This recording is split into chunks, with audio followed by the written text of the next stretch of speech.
Hay brought him into the auction yard on a frayed rope halter, dragging his unwilling hooves through red dust that rose like dying embers around his legs. His coat was a patchwork of old scars and fresh sores where flies clustered in black swarms. The crowd fell silent for a moment, stunned by how little life there seemed left in him. Then someone laughed. The sound cracked through the morning air like dry twigs snapping underfoot.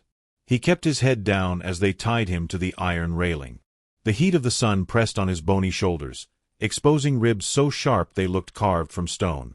Each breath wheezed through his nostrils with a hollow rattle, as though the effort to stay alive was growing heavier with each hour. "Lot 34," the auctioneer called, voice bright with forced cheer. One bull. Past breeding age, no paperwork, no vaccinations. Who'll start me off at $20? Silence. Boots shuffled in red dust. A boy on the railings whispered something to his father, eyes wide with pity. The father shook his head without looking at him. 15, 10. Come on, folks. It's meat if nothing else. The bull flicked his ear at the sound of the word meat but did not lift his gaze from the ground.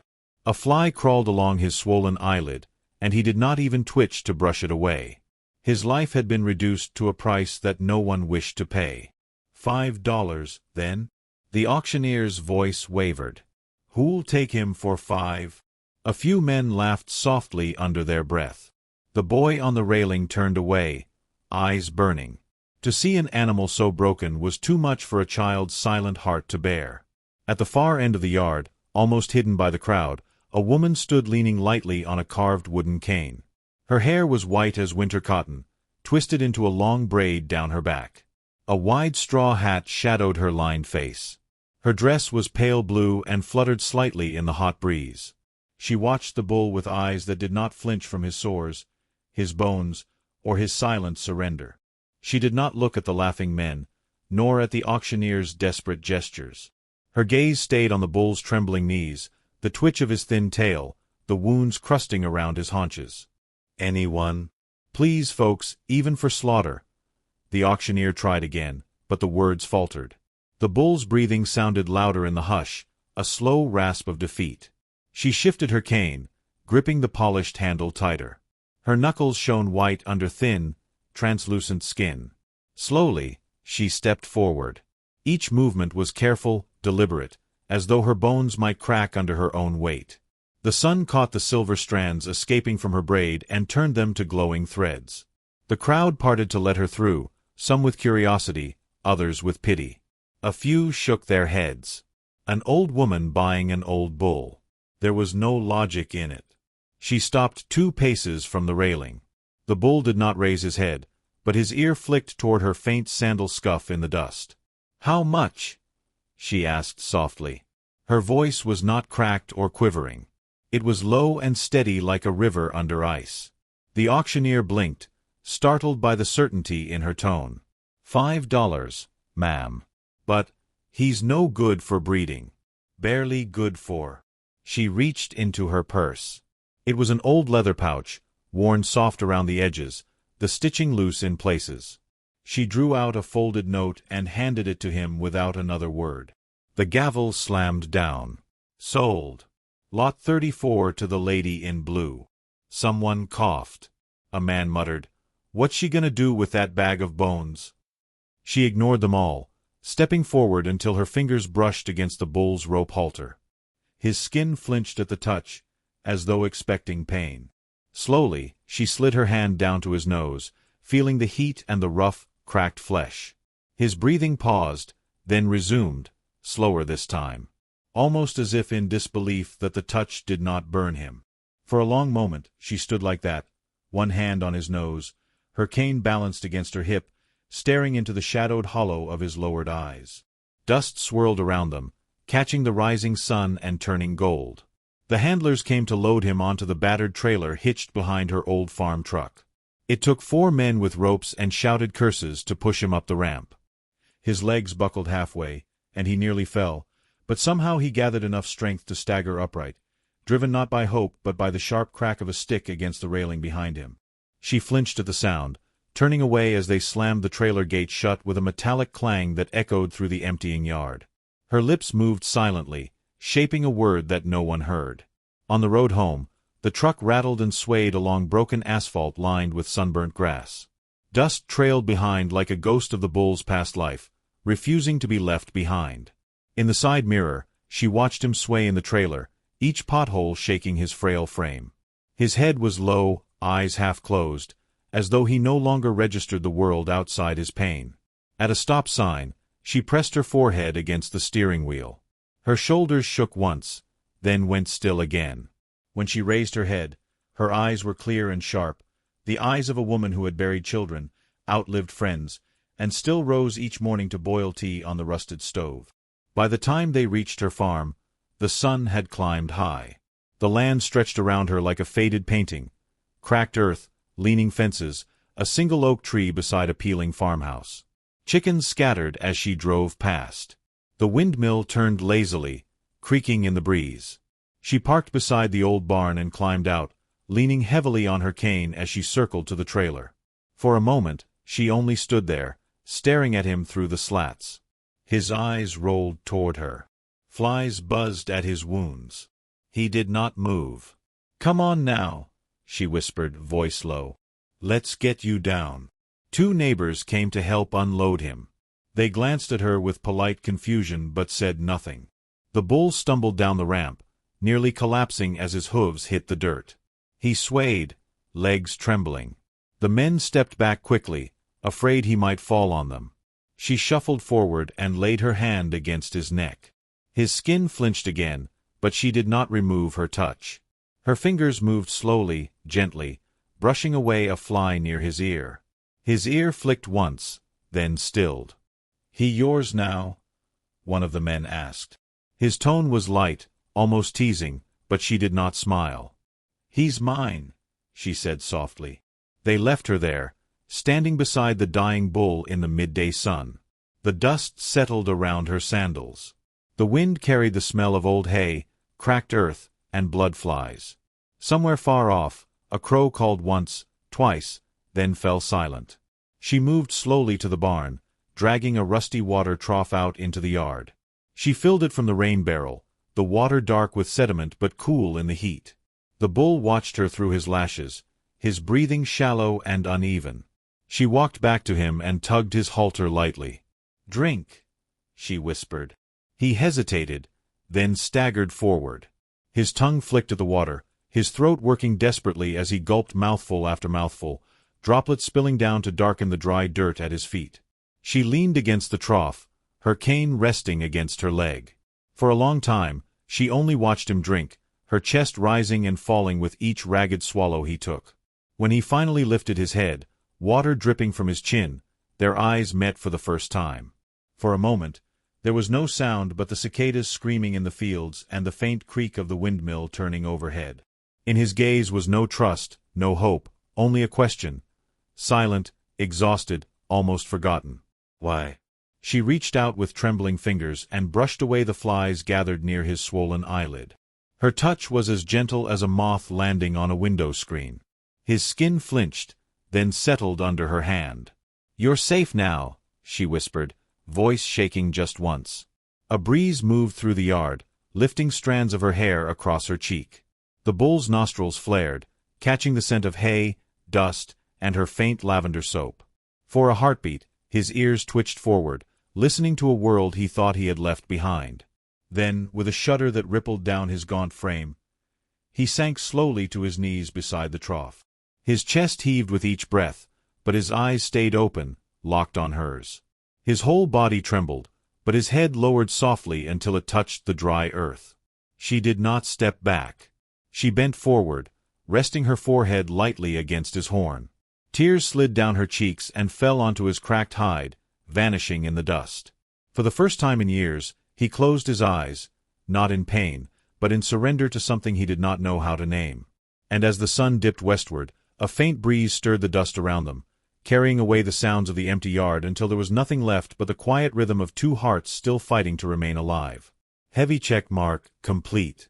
The moon rose pale and heavy over the farm, casting long blue shadows across the yard. The bull lay stretched on his side, ribs rising and falling in shallow breaths. He had not moved since he collapsed beside the trough. Each time his chest lifted, it sounded like the dragging rust of old gates swinging in winter wind. She watched him from her porch, wrapped in a faded wool blanket. The wooden cane rested against her knee. Her tea sat untouched beside her rocking chair, steam curling into the night air before vanishing among the moths dancing around the porch light. Hours passed. The cicadas fell silent, and the breeze died down to nothing. A dog barked far away, sharp against the hush, then stopped. The bull's breathing rattled on, stubborn in its refusal to give out. Finally she stood, wincing as pain shot up her hip. She shuffled into the kitchen, filling a dented tin bucket with water, then added a handful of cracked corn and stale bread. It wasn't much. The feed shed had been empty since winter, when the last goat died, and she buried it under the leaning oak tree behind the barn. She carried the bucket across the yard, each step careful and slow, her shadow stretching before her like a dark river. The bull's ears twitched as her sandals scraped the dust near his muzzle. He did not lift his head. "Come on now," she whispered, voice husky with sleep and sorrow. "You have to eat something." She set the bucket near his nose. For a moment, he only breathed its scent, nostrils flaring weakly. Then, with a trembling groan, he shifted his chin forward, licking at the bread pieces floating in the murky water. His tongue moved with desperate slowness, each swallow sounding like gravel sinking under rain. She crouched beside him, ignoring the pain burning through her knees. Her fingers stroked the ridge of his brow, brushing away the flies gathering at the crusted wounds near his ear. His skin flinched under her touch, then settled. His eye rolled up to meet hers, black and endless under the moon. "Good boy," she murmured, tears gathering in her lashes. "That's it. That's it." When the bucket was empty, he let his head drop back to the ground. Dust puffed under his nose. She stayed crouched beside him, watching the rise and fall of his chest, counting each labored breath like a prayer. At last, when dawn began bleeding gray into the eastern sky, she forced herself to stand. Her knees cracked. Pain lanced down her spine, but she did not cry out. Inside the house, she brewed coffee strong enough to stain the cup's rim black. She stood at the window, mug warming her cold fingers, and watched the bull through the glass. He had not moved. Crows gathered near his hooves, pecking at the dirt for seeds, unconcerned by the dying giant in their midst. She closed her eyes. The smell of coffee mixed with the scent of rain that had not fallen in weeks. Images flickered behind her eyelids, a broad red bull tossing his horns under summer sun, hooves tearing up wild grass as he charged through the field behind the barn. Her husband leaning on the fence rail, laughing, his tan arms crossed over his chest. The smell of sweat and hay and leather. The flash of horns in the sun. The scream. The silence after. When she opened her eyes, the mug trembled in her grip. She set it down on the chipped countertop and pressed her palm flat against the glass. Outside, the bull lifted his head slightly, ears flicking at the morning breeze. For the first time, she saw his nostrils widen as he tasted the scent of damp earth rising with the dawn. She stepped outside, her cane sinking into soft mud where the trough had overflowed. He watched her approach, eyes dull but following each careful step. His ribs heaved with effort as he shifted his front legs under him, trying to stand. His hooves scraped the dirt, pushing dust and dried grass aside. Muscles shuddered along his shoulders, straining with silent pain. "Easy," she whispered, her voice barely a breath. "Don't rush it. You're not ready." But he pushed again, back legs trembling, hips swaying under skin stretched thin as linen. His hooves dug furrows into the ground. He groaned deep in his chest, a hollow sound that vibrated through the silent yard. Finally, with a violent jerk that rattled his ribs, he lurched upright. His legs spread wide, fighting for balance. His head hung low, saliva dripping from cracked lips onto the dirt. She felt tears burning her eyes again. She pressed her palm to his flank, feeling the fever-hot skin and the deep tremors running through his body. His ribs heaved against her touch, each breath a struggle. But he was standing. "That's it," she whispered, voice shaking. "Look at you." He took one step forward, then another. His hooves scraped over old manure and hard-packed dirt, scuffing the ground with each dragging stride. Dust rose around his knees. The sunrise caught in his eye, turning its black depths to molten gold for a brief, silent moment. When he reached the trough, he paused, sides heaving. Slowly, he lowered his head and drank, long gulps that rattled down his throat. Water sloshed over the rim, darkening the ground to a black mirror. She stood beside him, leaning on her cane, silent. The wind shifted, carrying the scent of coming rain. Overhead, crows circled the windmill, calling out in harsh voices before settling on the rusted blades. The sky turned from gray to pale amber as the sun climbed higher. She felt its warmth seep through her thin dress, soft against her tired bones. Behind them, the screen door banged open. A girl with tangled hair and bare feet stepped onto the porch, rubbing sleep from her eyes. She wore a pink nightgown, stained at the hem with old grass.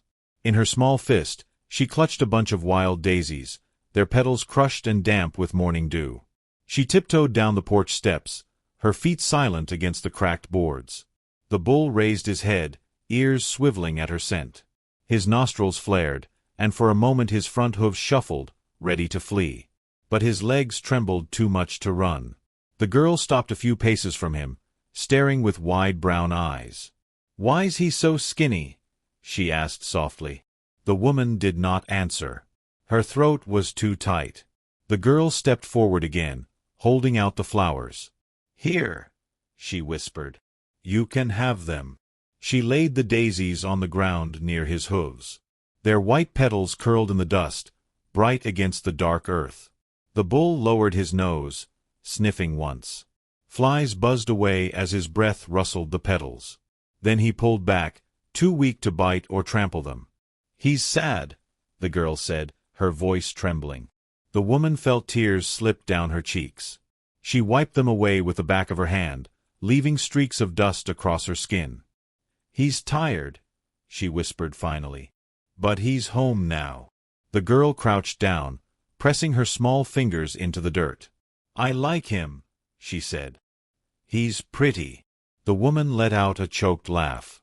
Yes, he is." Thunder rumbled low on the horizon, rolling through the morning air like distant drums. The bull flicked his ears, head turning toward the sound. His legs braced wider, as though remembering the smell of rain and the feel of cool mud under his hooves. The woman watched him, her chest aching with an emotion too wide to name.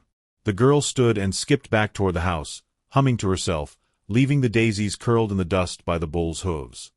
He lowered his nose again, breathing their scent deeply. His chest rose and fell with ragged rhythm, but his eyes stayed open, locked on the dark horizon where the first rain clouds gathered. His ears flicked forward, listening. And as the first cool drop of rain fell from the wide morning sky, landing on his scarred back and rolling down to vanish in the dust, he did not flinch. For the first time in years, he lifted his head higher, eyes blinking against the silver drizzle, and let the storm wash over him in silent, broken gratitude. The rain came down in slow, cold sheets, drumming softly on the rusted tin roof of the barn. It soaked the dust into dark, heavy mud and turned the air sweet with a scent of wet earth. The bull stood near the fence, head lowered as the water rolled over his bony shoulders. His ribs heaved with each breath, but he did not move to seek shelter. For the first time, he stood and simply let the rain touch him. Inside the kitchen, she watched from the window, her hand resting on the glass as steam rose from her untouched tea. The rain streaked down the windowpane, blurring his silhouette into wavering lines of brown and black. Each flick of his ears sent droplets spraying into the mud at his feet. She turned away, moving slowly to the cupboard where she kept her husband's old coffee tin. The lid creaked as she pried it open. Inside lay a folded paper, browned at the edges, creased so many times the words had faded in places.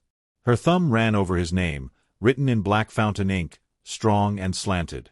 Tears blurred her vision, and she folded it back quickly, setting the tin aside with trembling fingers. Her knees cracked as she bent to the bottom shelf, pulling out a dusty plastic bucket. The cracked corn was nearly gone, just a thin layer rattling across the bottom. She poured it into the bucket and added 2 stale bread rolls, then splashed in the last of the molasses she kept for baking. The sweet, dark syrup coated the feed with a heavy smell that might tempt him to eat. She stepped out into the yard, the rain soaking her thin hair and dripping from her chin. Her sandals sank into mud, making soft sucking noises as she walked. The bull lifted his head slightly at the scent of molasses, his eyes following her approach with slow, flickering interest. "Come on now," she whispered, setting the bucket before him. "Eat, boy. You've got to keep standing." His tongue flicked out, curling around a piece of bread. He chewed slowly, molasses dripping from his cracked lips onto the mud. Each swallow sounded thick and painful in his throat. But he ate, and she felt her chest loosen with a small bloom of hope. Thunder rumbled again, closer this time. He flinched, his hooves shifting wide, but she pressed her palm to his flank, feeling the shivering muscle beneath his thin hide. "It's just a storm," she murmured. "Nothing here will hurt you." The rain fell harder, washing the mud from his legs and soaking her dress until it clung to her bones. Her braid came undone, silver strands plastered to her cheeks. The wind rose, carrying the scent of wet hay and the cold iron tang of distant lightning. Behind her, the porch door creaked. The girl in the pink nightgown stepped out, holding an old plaid umbrella over her head. She ran barefoot across the yard, her feet splashing through puddles until she reached the fence. "He's eating," she said softly, her voice bright with wonder. The woman nodded, unable to speak past the ache in her throat. The girl leaned against the wooden rail, watching each movement of the bull's jaws, eyes wide with solemn curiosity. "Why was he so sad before?" the girl asked after a while. The woman sighed, her breath misting in the rain-chilled air. "Because no one wanted him." The girl frowned, twisting the umbrella handle between her small fingers. "But you did." "Yes," the woman whispered. "I did." For a long time they stood there in the rain, the old woman with her trembling cane, the girl with her pink nightgown soaked to her knees, and the bull with his silent chewing and flicking ears. The world narrowed to the quiet rhythm of his swallowing, the hammering rain, and the dull echo of thunder rolling away into the east. When at last he finished, he lifted his head and let out a low, hoarse bellow. It cracked through the yard like broken thunder, shaking water from his nose and startling the chickens that huddled under the porch. The girl laughed softly, clapping her hands against the umbrella handle. "He's talking," she whispered. The woman nodded, her tears mixing with the rain on her cheeks. "Yes," she said hoarsely. "He's talking." As the storm passed, leaving the yard sodden and steaming under the sudden sun, the bull stepped forward. His legs shook with the effort, hooves sinking into wet mud. He staggered once, his flank brushing against the woman's shoulder. She steadied him with both hands pressed firm against his ribs, feeling his skin twitch under her touch. "That's it," she whispered. "That's it, boy." Slowly, he walked toward the fence, each step dragging, head swaying with exhaustion.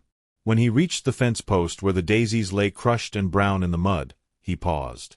His nostrils flared, breathing in their fading sweetness. Then he lowered his head and, with a deep sigh that rippled down his thin sides, he sank to his knees and lay down in the soft, wet earth. The girl pressed her fingers to her lips, her eyes wide and shining. "Is he dying?" she asked, voice trembling. "No," the woman whispered. "He's resting." The sun broke through the thinning clouds, turning the rain-slick mud into a mirror of silver and gold. Steam rose from the bull's flanks in soft white curls. His eyelids drooped, lashes long and dark against his hollow cheeks. A single fly landed on his nose, but he flicked it away with a lazy twitch of his ear. She sank down beside him, her knees sinking into the mud. The girl climbed the fence and jumped down, splattering her nightgown with wet dirt. She crouched by his head, reaching out with small, trembling fingers. He sniffed her hand, the pink nails bitten short, the palms lined with tiny scratches from thorn bushes. "He likes me," she said softly. "Yes," the woman whispered. "He knows you're kind." The girl smiled, dimples deepening in her cheeks. She stroked his muzzle, fingers tracing the rough fur between his nostrils and eyes. The bull's lids fluttered, and a sigh rumbled through his chest, vibrating into the muddy ground under their knees. The woman closed her eyes, leaning back against the fence post. For a moment, she let the sun warm her wet skin, felt the gentle tremor of the bull's breathing against her leg, heard the girl's quiet humming as she stroked his nose. The world narrowed to that small circle of warmth and mud, pain and hope braided together like strands of silver hair. Then, Far off down the gravel road came the roar of a truck engine. Tires crunched on the wet stones, splashing through puddles left by the rain. The girl turned her head, eyes wide. The bull's ears flicked toward the sound, his breathing quickening. The woman stood, wiping mud from her dress with shaking hands. She gripped her cane tighter as a black pickup truck rolled into the yard. The doors were marked with faded lettering, County Animal Control. The engine growled low before sputtering into silence. A tall man climbed out, wearing a brown uniform darkened by rain. He adjusted his cap, his gaze sweeping over the bull, the girl, and finally resting on the old woman. He sighed, shoulders slumping as he approached the fence. "Morning, ma'am," he said, his voice quiet but firm. "Got a call about a stray bull brought back from auction yesterday."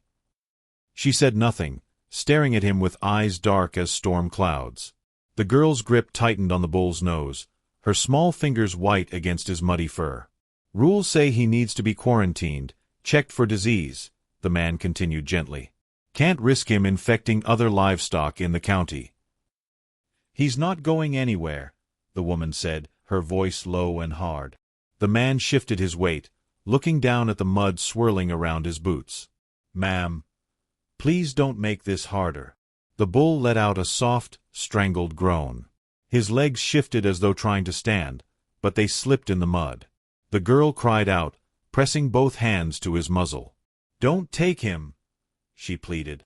"Please don't take him away." The man sighed again, rubbing rain from his eyelashes. "I'm sorry, sweetheart, but it's the law." The woman stepped forward, placing herself between the man and the bull. Her cane sank deep into the mud, but she did not waver. Rainwater dripped from her hair into her eyes, but she did not blink. "He stays," she whispered. "I paid for him. He's mine." The man shook his head, his jaw tightening. "I'm sorry, ma'am," he said again, more firmly this time. He turned and raised his hand, signaling to the truck.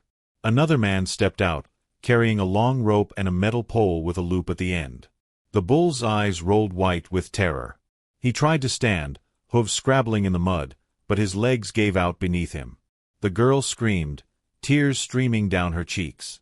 The woman planted her cane in front of the bull's chest, spreading her arms wide. "You'll have to go through me first," she said, her voice shaking with rage and fear. Her eyes blazed with a ferocity that stunned even the men in uniform. The man with the rope hesitated, glancing at his partner. Rain dripped from the brim of his cap, landing in the mud with tiny splashes. And in that silent heartbeat, as thunder rumbled far away over the fields and the sun broke in shards through the ragged clouds, the bull lifted his head. His eyes burned with sudden, desperate fire, and a single, ragged bellow tore from his chest, echoing through the yard like a war cry that refused to be silenced. The bull's bellow tore through the quiet morning, vibrating the thin window panes of the old farmhouse and sending the crows shrieking into the gray sky. His voice was raw, torn from somewhere deep in his chest where pain and fear and a last thin thread of life tangled together. The man with the rope stumbled back, eyes wide, boots skidding in the slick mud. The girl pressed both hands to her ears, tears streaming down her cheeks, her chest heaving with sobs. The woman did not flinch. She stood firm, her cane planted deep in the mud, shoulders squared against the trembling of her tired bones. "Please," she whispered, her voice breaking. "Please, just let him stay." The taller officer shook his head slowly, eyes flicking from the bull to the woman's thin frame and back again. Rain dripped from the brim of his cap, running down his neck in cold rivulets. For a moment his mouth opened, as though he wanted to speak, but no words came. The bull's hooves dug deeper into the earth, his legs trembling with exhaustion and rage. His eyes rolled white, foam flecking his cracked lips. The rope handler moved forward again, gripping the pole tight, looping it toward the bull's head. "Don't you touch him!" the woman cried, lunging forward. Her cane sank into the mud and slipped. She stumbled, falling hard onto her knees, her thin arms catching against the bull's flank. Pain shot through her wrists and hips, making her vision blur with white-hot sparks. "Ma'am," the officer said urgently, stepping forward to help her. "Don't touch me," she gasped, clutching the bull's rough hide. Her fingers twisted into his soaked fur, clinging to him as though her own breath depended on his. The bull turned his massive head, his eye rolling down to find hers. For a moment, the world narrowed to that silent gaze, black and endless and full of something raw and ancient that spoke without words. She pressed her forehead to his ribs. His breathing rattled through her bones. Tears spilled down her cheeks into the mud below. "I won't let them take you," she whispered. "Not again. Not like before." Behind them, the girl dropped the umbrella. It rolled into a puddle, its pink and green panels blooming out over dark water. She stepped forward, barefoot, muddy water soaking her nightgown to her knees. Her small hands balled into fists at her sides. "Stop it!" she screamed at the men. Her voice cracked with fear and fury. "He's hers. Leave him alone." The rope handler froze. The taller man sighed, scrubbing a hand across his rain-soaked face. His eyes flicked to the old woman, then to the bull, then back to the girl standing barefoot in the mud, her shoulders shaking with silent sobs. "Ma'am," he said softly, "please. We can't leave him here. If he's sick, he'll infect." "He's not sick," she snapped, lifting her head. Her voice was hoarse with rage. "He's dying. That's different." The man's face softened, lines deepening around his eyes. "And you'd let him die here? On your land? Alone?" "He's not alone," she said. Her voice broke on the last word, falling into a whisper. The bull shifted, his chest heaving with each breath. Foam dripped from his lips into the mud. His ears flicked weakly, catching the whisper of wind through the wet grass. Rain pattered against his hide, running down in silver rivulets to soak the earth beneath him. For a long moment, no one moved. The windmill creaked overhead, its rusted blades spinning slowly in the thinning rain. The girl pressed her hand to the bull's nose, feeling his warm breath shudder across her small fingers. "Please," she whispered. "Please don't take him." The taller officer sighed, looking at his partner. The man with the rope shook his head silently, lowering the pole to his side. The officer knelt in the mud, close enough that his knees sank deep into the black water pooling around his boots. "Ma'am," he said quietly, "if you promise to keep him away from the road, and if he dies, you bury him deep, so no animals dig him up, we'll walk away. But I can't come back tomorrow and find he's wandered into someone else's field." She swallowed hard, tears burning down her cheeks. "He won't wander anywhere," she whispered. "He can barely stand." The officer nodded once, then rose, wiping mud from his hands. "We'll leave you to it then," he said softly. The girl let out a choked sob of relief, her shoulders slumping. The man with the rope turned away, trudging back to the truck without a word. The officer paused at the door, glancing back at the woman kneeling in the mud, clutching the bull's neck. "He's lucky, you know," he said quietly, "to have someone like you." She shook her head, brushing her wet hair back from her eyes. "No," she whispered. "I'm the lucky one." He gave her a tired smile, then climbed into the truck. The engine roared to life, tires spitting mud as they pulled away down the gravel drive. The sound faded into the soft patter of rain against the tin roof and the quiet, wheezing breaths of the bull beside her. She stayed kneeling in the mud long after they had gone. Her legs ached. Cold seeped through her soaked dress into her bones. But she did not move. The girl knelt beside her, pressing her small shoulder against the woman's thin arm. "Will he die soon?" the girl asked, her voice barely a whisper. The woman closed her eyes, feeling tears slip free to mix with the rain. "Yes," she whispered. "But not alone." The bull's breathing rattled softly, each exhale a slow surrender. His eyes half closed, lashes clumped together with rain. But there was peace in his gaze, a soft loosening of fear that trembled through his heaving chest. She reached into her pocket and pulled out the folded paper from her husband's coffee tin. Rain blurred the old black ink until his name melted into the white page like a fading memory. She pressed it gently to the bull's nose. His nostrils flared, breathing in the faint scent of old paper, oil, and her skin. "Thank you," she whispered, her voice shaking, "for letting me keep my promise." His ear flicked once, as though he heard. Then he let out a long, shuddering sigh, and his chest fell still against the mud. The girl sobbed softly, pressing her face to his muzzle. The woman closed her eyes, bowing her head until her forehead rested against his horn.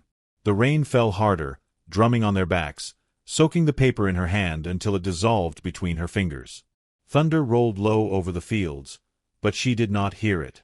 Her breath came slow and ragged, each inhale scraping pain through her chest. But she did not move away from him. She stayed kneeling beside his still body until the rain stopped and the sun broke through the clouds in bright, searing beams of gold. She lifted her head then, feeling the warmth touch her wet skin. The girl crouched beside her, eyes red with tears, her hand resting on the bull's silent nose.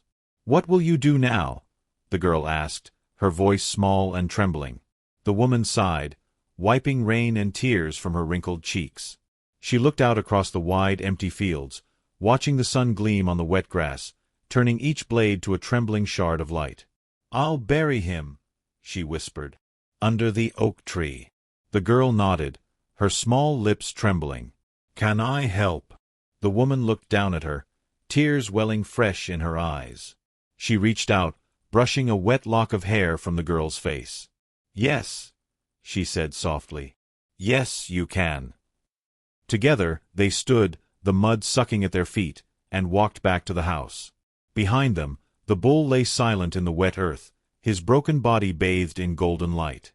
Flies buzzed lazily around his hooves, but he did not flick them away. She paused on the porch, leaning heavily on her cane, and looked back one last time.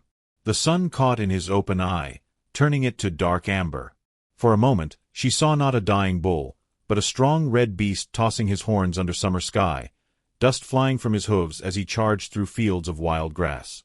Her husband's laughter echoed through her memory, warm and alive. She closed her eyes, breathing in the sweet scent of rain-wet earth. When she opened them again, tears blurred her vision, but her heart felt lighter than it had in years. "Rest now," she whispered, her voice carrying out across the steaming fields. "You're finally free." And as the last clouds drifted away on the morning breeze, leaving the world bright and silent under a newborn sun, she turned and stepped inside, carrying with her the quiet, unbreakable promise that no creature, man or beast, should ever leave this earth without being seen, and loved, and remembered. If this story is keeping you on the edge of your seat, please hit that like button and subscribe so we can keep sharing these beautiful moments with you. Sometimes, the gentlest touch is enough to save a soul already halfway gone.